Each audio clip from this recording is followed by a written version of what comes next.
Thank you for being here on time. Welcome for this second day of the conference. And it's a real pleasure for me to introduce Jasmina.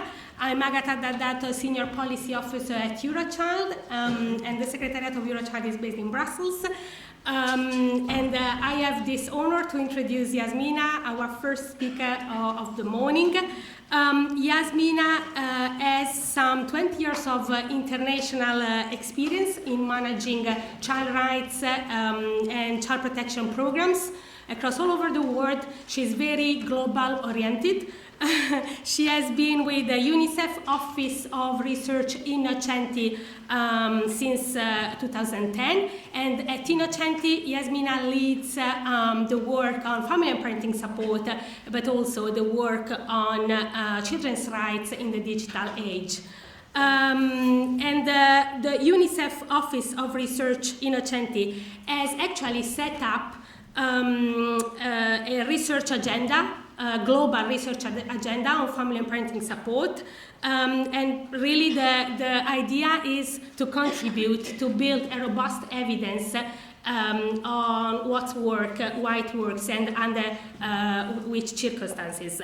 And research compendium has been recently published on family and parenting support, and Jasmina will tell us more about this, but also she will broadly reflect on UNICEF perspectives and experiences in this field. Can I welcome Jasmina? Please, the floor is yours.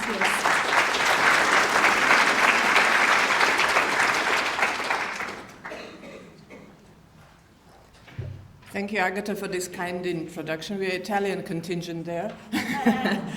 And thank you, Pat, and the colleagues for this invitation. And it's a great honor to be among such distinguished speakers.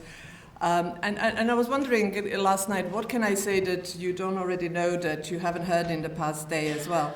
Lots of the things that we talked about yesterday are relevant also to the countries where UNICEF works, be it in Southern Africa, Latin America, and Southeast Asia. And we have a lot of similar questions and challenges as all of you. But we also, the past day has reminded me that we also have a lot of great opportunities for mutual learning and knowledge sharing among countries. So I'll talk a little bit more about that later. But I'll also tell you a little bit about why UNICEF is focused on family and parenting support, what is UNICEF policy and research framework. And as Agata mentioned, I'll tell you a little bit about findings from our study on family and parenting support in a global context. And then the challenges that we face in countries where we work globally and what the next steps in our research are. So this is a photo of our beautiful building in Innocenti in Florence. This is where our Office of Research is based. UNICEF is a global organization with working in 190 countries. So 150 countries is what we call program countries, and other countries are high-income countries where UNICEF usually generates resources for our work, but also do a lot of internal advocacy and policy.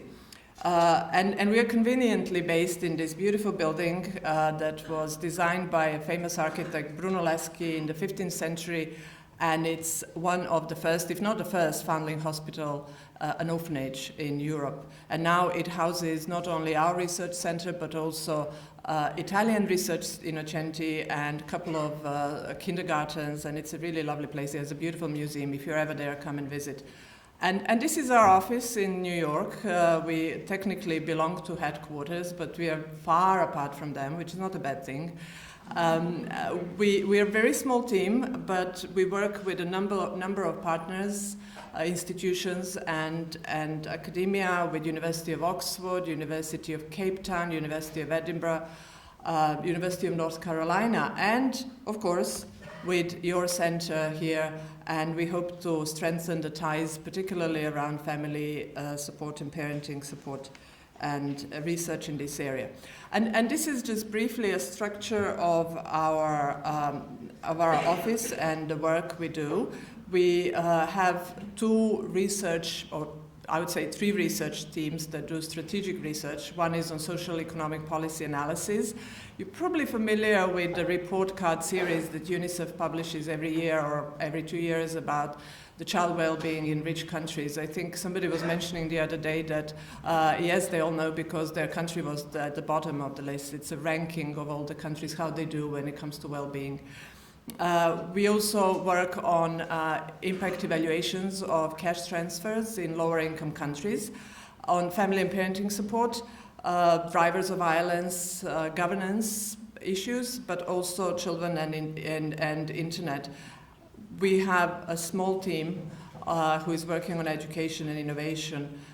And the new thing that Innocenti is doing since about 2 or 3 years ago is facilitating knowledge exchange and knowledge management within the organization, meaning strengthening the quality of research that UNICEF does in its countries, but also producing ethical standards and guidelines that are available to everybody. So I invite you to visit our website and to see there is a lot of interesting, very good resources there. So now to move on, the topic of today's discussion. Why are we focusing on family support? We recognize that a family is the best place for children to grow, thrive, and develop. And we all know that families provide love, care, and the best developmental environment for all children. They offer identity, protection, insurance against hardship, and form a core of many social networks. But however, families can also be, under unfortunate circumstances, a greater source of harm to children. We're also witnessing that the family and parenting support are becoming important part of national policies and investment packages, and not only in the high-income countries or countries, OECD countries. The rising number of countries in middle-income and lower-income countries are developing family, work-family life policies, parental leave policies, policies that provide child development, reduce poverty and child maltreatment, and child care policies, and all of those have some components of family and parenting support. At the regional level, at the European level, you are probably all familiar with the European Commission's recommendation Investing in Children, Breaking the Cycle of Disadvantage, that calls for enhanced family support through strengthened child protection and social services in the field of prevention and help for families to develop parenting skills in a non-stigmatized way. And also Council of Europe in 2006, if you remember, had a recommendation on policy to support positive parenting. Our research agenda was designed partly because there was a growing interest among our country offices to engage in this field, and they needed support and guidance, and also evidence of what worked in different settings. Family and parenting support can also contribute to different and various sectoral outcomes related to children, and I'll say a few words more about it. But I just want to remind us, and you heard about it yesterday in more detail, that even though parents and legal and customary guardians have the primary responsibility for the upbringing and development of the child and securing their best interest, it's globally recognized that the states and the governments and other actors have responsibilities also to support parents and legal guardians in the performance of their child-rearing responsibility, and that they'll ensure the development of institutions, facilities, and services for the care of children. UNICEF is a global organization that actually anchors its mandate in the Convention on the Rights of the Child. In a way, we feel that we are custodians of the Convention, and we make sure that all our work is really inspired by the Convention on the Rights of the Child. But when it comes to UNICEF policy and research framework, to support families and parents, I just want to say that we actually do not have one policy and research framework. We have several. We are a very sectoral organization, and the programs and services that cut across different sectors do not necessarily neatly sit or fit within the organizational structure. So the usual programs that we're engaged with, like health, education, water and sanitation, and child protection, they all have some aspects and components of family and parenting support. And that is kind of a global level strategy. But the closer we are to the field, the closer we are to the national and local level work, the more evident is integration of different sectoral services that include support for families and parents. So this tension between high-level sectoral goals and aspirations and the realities of the ground is not always necessarily a bad thing, because it also helps us to be innovative and to think about the link between the local and the global level. And frankly, it gives us something in the Office of Research to write about and to challenge a little bit. Just to mention quickly, what you see here is what I took out of the UNICEF 2014-2017 strategic plan, where under different sectoral outcomes, we mention efforts to support, to prevent violence through strengthening protective capacities of families, to support the poorest and more marginalized families to demand and access basic services, to support disadvantaged families to access good nutrition and care practices, but also to include children and families in calls for improved education outcomes, so parents who are actively participating in demanding better education services. This is just one of the examples of the frameworks that we use in UNICEF. This is a social protection framework that looks into integrated social protection systems. We define social protection as a set of public and private policies and programs aimed at preventing, reducing, and eliminating economic and social vulnerabilities to poverty and deprivation. And under this framework, we have four main components: social transfers, which are basically cash transfers, including pensions and child benefits; programs to access services. These are programs that actually facilitate abolishment of user fees and also the bottlenecks and barriers to access to services. And then social support and care, which in a way is actually addressing family support services and home-based care. And finally, legislation and policies that actually remove the barriers to access to these services.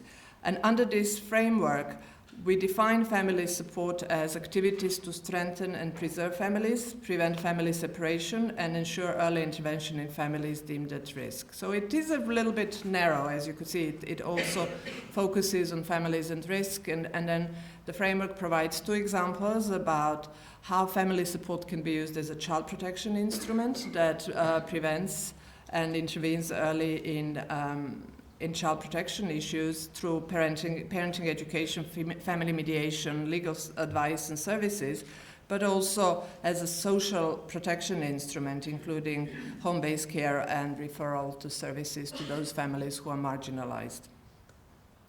This is just another example of UNICEF's approach to family and parenting support.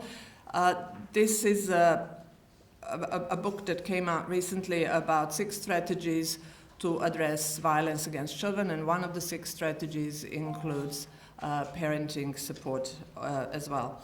And again, this is something that came out of our ECD group, Early Childhood Development Group. They recently mapped parenting programs in low and income countries to see what they address, what modalities they use, and the findings of this mapping were actually that those programs that use more than one modality achieve better results than programs that only use one modality. So basically, if we combine family home visitations with parenting education programs over a longer period of time, the results for children are sustained and better.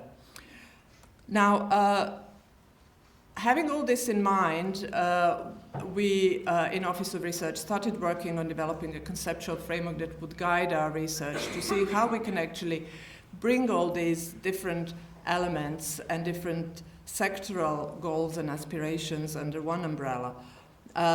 This slide shows our starting point, and in a way it was a reaction to actually addressing family and parenting support from sectoral outcomes, but also a reaction to a growing measurement of impact of these programs that do not take into account the contextual factors but look only at the intervention itself and not the impact. So as you could see, we put the family and parenting support in the middle, and then all these other factors influence how these services are going to be delivered and eventually how they're going to contribute to various child outcomes.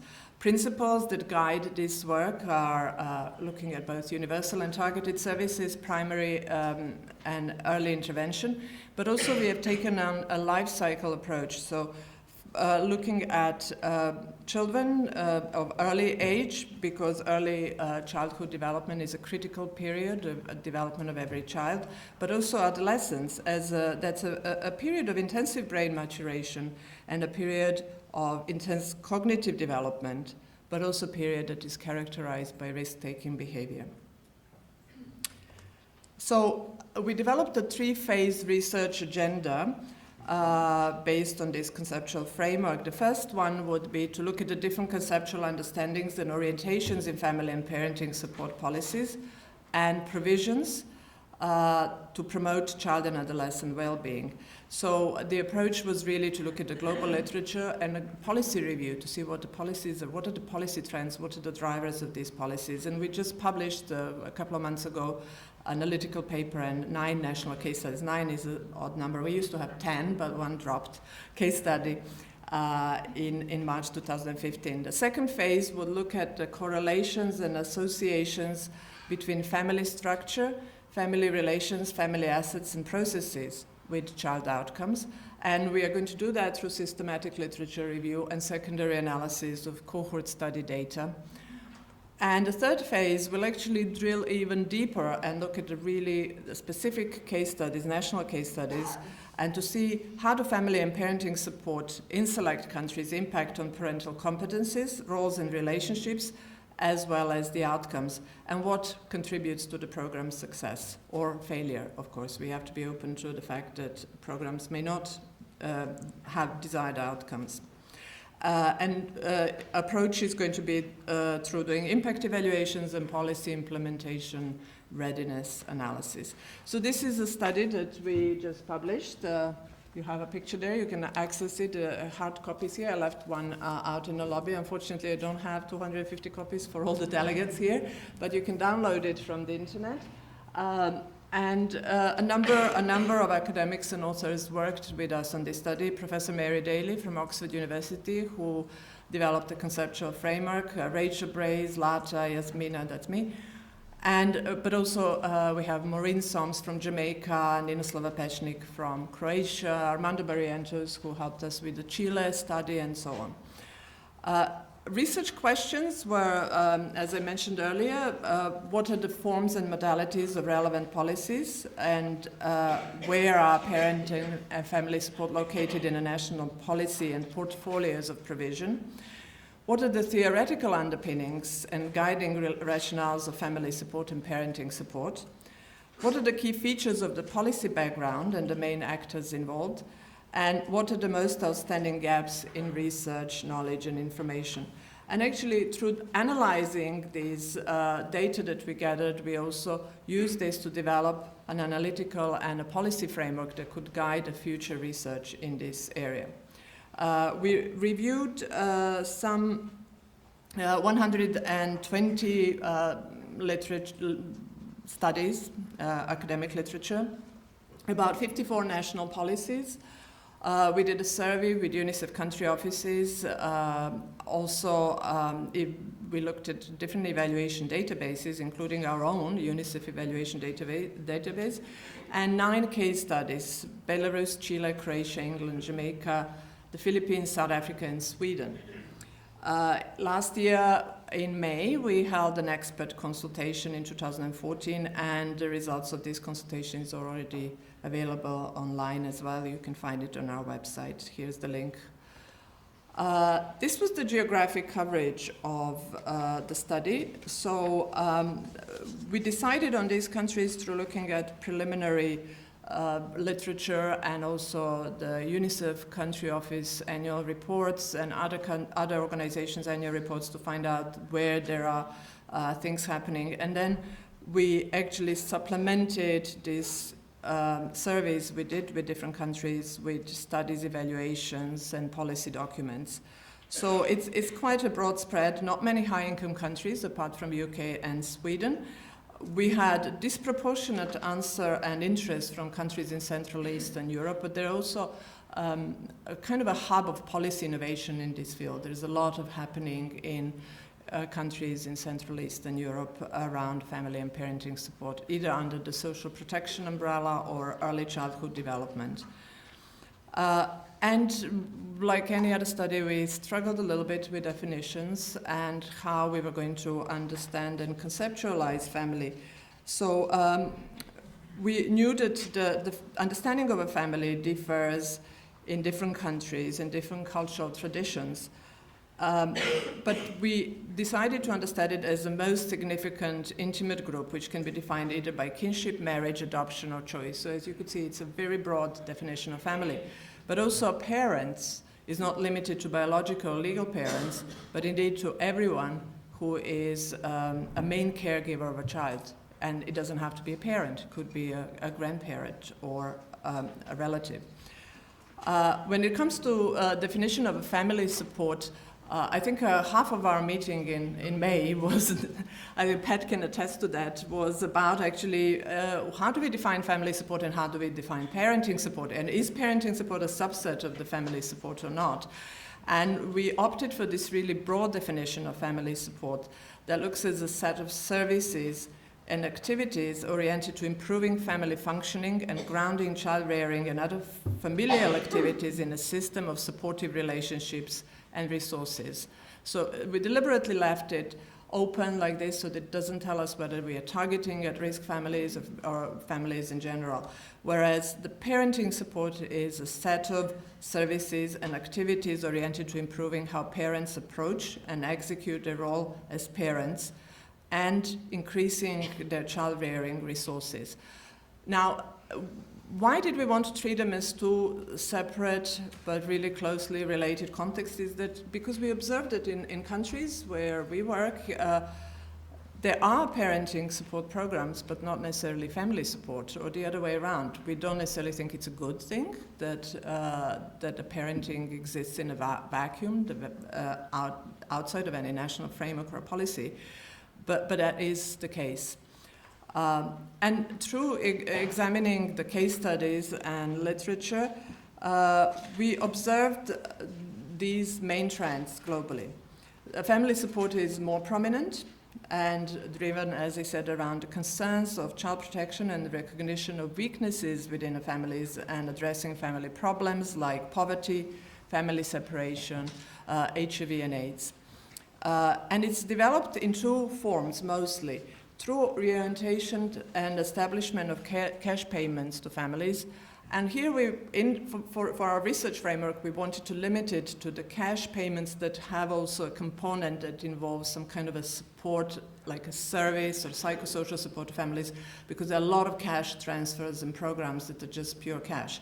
So we needed to be really focused.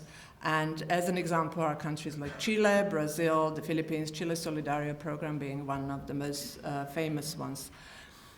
And the other form is through services, especially social health and psychological services to families, and we found most examples in Central and Eastern European countries. I just wanted to mention that even though this trend of focusing on the families at risk exists, we are seeing more and more that the focus is now shifting from problem families to support the families, to strengthen their capacities to deal with their own issues and problems, and to have a kind of, rather than a deficit approach to families to support, to have this approach that actually relies on their own strengths and networks. Chile in itself is a very good example. It addresses poverty through as a multidimensional problem, not only caused by income shortage, but also by psychosocial and behavioral factors and social barriers that act to perpetuate social exclusion and discrimination. So the feature of most programs in Latin America are actually support for integrated structure of benefits and services, including psychosocial support. Now, a lot of these programs in Latin America are what we call conditional cash transfers. So the conditionality that is attached to cash transfers is something that is contentious, and we can have a new conference just to discuss that. But nevertheless, it is something that has proven to be effective, this integrated approach to cash and services. As parenting support is growing in volume and reach, and it takes two main forms, education and information, but also health visiting to expecting mothers, but also new mothers and families. But we can also see modalities of peer support, like in France, or center-based approach in England, Sweden, Croatia, and Jamaica. These are good examples of center-based approach to families which are more universal to parenting support.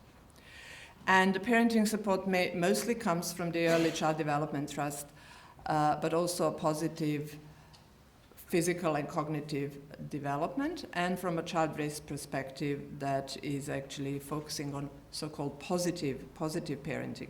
Now, Croatia is an interesting example. We were talking, I think, yesterday about how universal services are becoming more targeted. They had this family center-based approach to like family centers, 19 family centers all over Croatia, that have now fallen under the authority of the Ministry of Social Welfare under the new Social Welfare Act.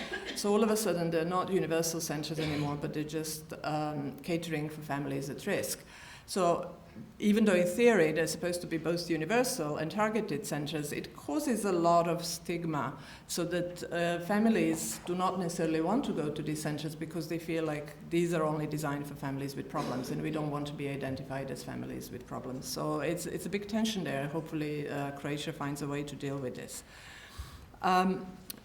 We also observed that family and parenting is support are providing a focus for innovation and policy development within and across countries, but it's very rarely in a unique policy space. So Ireland is a fantastic example, but we have England and Jamaica out of all the countries that we looked at. Jamaica has a parenting support policy, but it's not very common.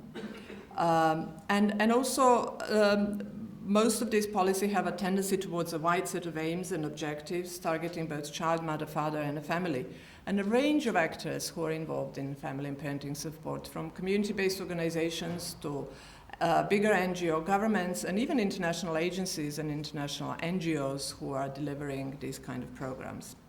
But we also noticed that there is, of course, a struggle between universal and targeted, and that targeted is winning, so to say.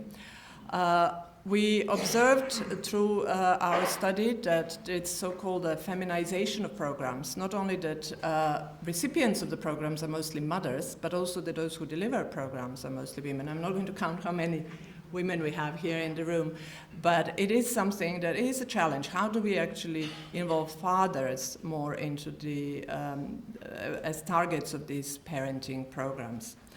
And one area that we found was really neglected, that is the provision for parents of adolescents, so parenting support for parents of adolescents.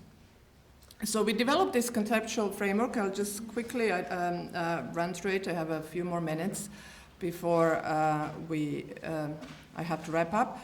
This framework is actually based on the analysis of case studies, and it helps us understand or analyze or design policies around this field. It takes into account context. I don't think you can see this very well, but in our study it's much clearer. So by context, we define all different cultural and social meanings and connotations in different settings, the family, the childhood, adolescence. They're all subject to different value positions. So understanding these cultural and social values is incredibly important when we design programs and interventions in this field. Driving influences. How do we define the problems, and how are they interpreted, and how they're used by policymakers? How is the evidence used? And what is the role of key actors in this field? What are the forms and modalities of provision? Modes of operation, focus, target, conditions of access, institutional and policy situation, resources. In high-income countries, for example, we observed they typically rest on service infrastructure under welfare state provisions. But in low-income countries, they're less specialized, less formal, and more likely to be grounded in community or peer support networks. For example, an Isibindi program in South Africa is one of these broad-ranging community-based programs, and in Jamaica, community health workers who develop parenting support programs. And of course, this is all linked to the outcomes and impact. When we talk about what outcomes and impact we hope to achieve through support for families and parents, of course, this is just a menu of various possible outcomes, and they will very much depend on the objectives of the services and the programs. But it is important also to mention that when measuring impact of interventions, we need to keep in mind broader and often unintended consequences for families and children.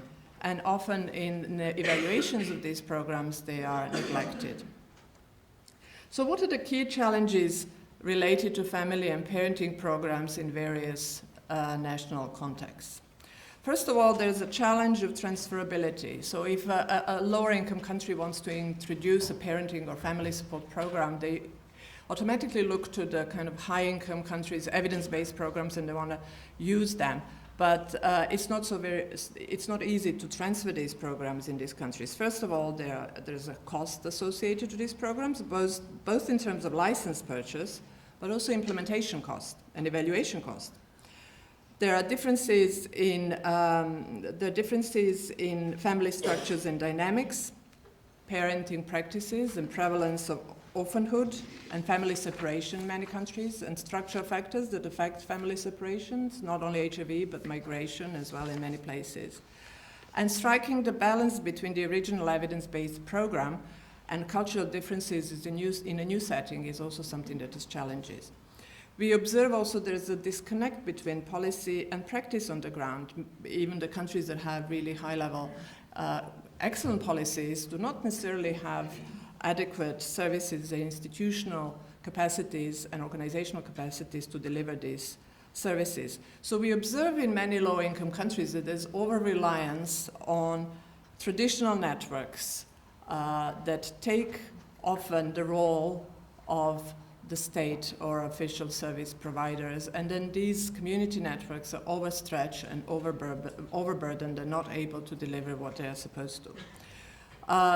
Of course, no need to mention that very few of these programs have strong evidence-based, they're not evaluated, and when they are evaluated, they measure only narrowly defined outcomes, and often not beyond the intervention itself. As I mentioned, the contextual factors are very rarely taken into account. So the institutional capacities and scalability readiness is something that is rarely taken into account when these programs are evaluated. Also, the randomized controlled trials are now a flavor of the month, and everybody is expected, especially if they use a program that has been evidenced in a high-income country, to do that in their own countries, but this is just not realistic. My colleague from Papua New Guinea is setting up a parenting program. He has 2 years to scale it up through the church groups, and he wants to develop a manual, train the facilitators, deliver the program, have a good research and monitoring evaluation plan, everything in 2 years, with resources that don't allow him to do that. But there is a goodwill to do something, especially since it's badly needed in Papua New Guinea because the levels of violence against women and children are very high. So what do we do? How do we help these countries? And what is the good enough evidence, so to say, that can help them scale and implement these programs and integrate them? Finally, we need to understand better the role of evidence in developing policy and provision, and how is it used in the policy arena, and how is it used to strengthen the services, and how is it used to actually bridge the gap between different policy goals and different orientations of service provision. So I'm just going to move quickly to the next steps, which is my final point, Agatha. I still have 2 minutes. So identifying all these gaps in literature and in a policy, we decided to focus in our next area of research on parenting for adolescent outcomes, because it's something that, as I said, is very neglected. Here we can see, for example, what are the factors that influence positive outcomes for adolescents. And this framework is adapted from the WHO study from 2007 of 5 dimensions that actually impact on the adolescent outcomes, which is connection, connectedness with the parents, behavior control, respect for individuality, modeling, and provision. So in order to kind of build an evidence base around parenting for adolescents in lower and middle income countries, we have now moved onto this phase 2 and 3 that I mentioned earlier on to look at the family structure, size, roles, and responsibilities, and how raising adolescents is understood and practiced within the Eastern and Southern African region. So our focus is going to be very much Africa. We are going to look at the predictors and potential pathways to adolescent outcomes through cohort study data analysis. We are partnering with our colleagues who are doing impact evaluations of cash transfers to add some components of social support and parenting for adolescents to see where the social support and parenting act as mediators of the impact of cash, and whether that combined cash and care can produce better impact. We know they will, but we need evidence to prove that. And also we will be focusing on working on a particularly one program in South Africa, in one of the poorest provinces in South Africa, which is called Sinivuyo Teen Project. It's a program for parenting support program for teens and their parents. And we're doing an impact evaluation together with Oxford University, but also qualitative research and policy analysis that will accompany this randomized control trial. And finally, I want to add with a few questions to all of you and all of us, really, that I have been struggling to, in the past few days, to see how we can better foster culture of evidence and pluralistic evidence. So when I say evidence, I don't mean just randomized trials. What works for whom and under what circumstances? How can we help countries that don't really focus on evidence to build this evidence? And how to build evidence of combined approaches and integrated services. An academic from Serbia told me that measuring impact of parenting programs that come in these need sessions, 12 sessions, and you have very clear objectives, it's much easier than measuring complex relationships that a home visitor has with a family at risk. And really, a lot of countries are struggling to find a way to do that. How scalable are these programs, and how much do they cost? And I don't even want to go into the cost-benefit analysis, which is a very complex set of measurements. But what is more cost-effective for a policymaker if we have 2 or 3 different programs that have similar outcomes? Where can they make some savings so that the best outcomes for children are still achieved, but it is cost-effective?